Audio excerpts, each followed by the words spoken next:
Okay. The woman is by this time very frightened. This is good, because the more frightened she is, the greater the thrill for me. I tell her to strip, but I let her leave her underwear on. I tie her to a branch and gag her if she is too noisy while I go about the business at hand.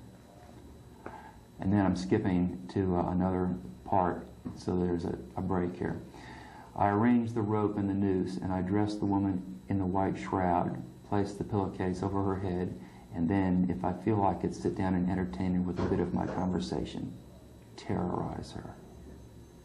Give her my ideas on what she will look like while she's hanging there, fighting the rope that is slowly choking the life out of her.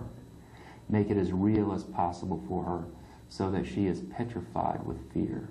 Make her know that she is going to die. The noose is arranged so that she will strangle slowly, and she sits on a board between two limbs with a long rope leading off into the jungle. When it is time, I will go off into the jungle and pull the rope, and she will hang.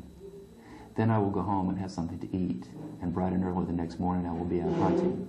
I will find the body hanging from the tree, and only then will I really notice it, maybe fondle it, and maybe even have coitus with it. I will notice the expression on the face, the position of the body, explore every nick and cranny of her, perhaps mutilate her and delight in the smell of any urine or excrement that she may have passed while hanging there. I leave and then return, so it will be unbelievable to myself that I did the deed. I will not be able to remember doing it. Funny, isn't it? The deniability part and all that, which is based on serial killer studies. You can see that I'm putting together a serial killer person from a serial killer profile. It fits perfectly. But all of that is research.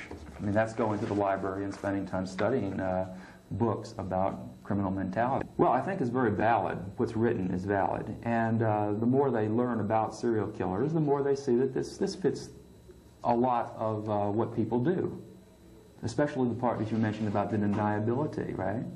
This is pure Giles, Bernard Giles, when he would go out and kill them, then leave and come back and screw the corpse. I'm sorry that people take it in a way that they feel that this is an expression of reality. This is fiction. This is make-believe. It's designed to scare you. Okay?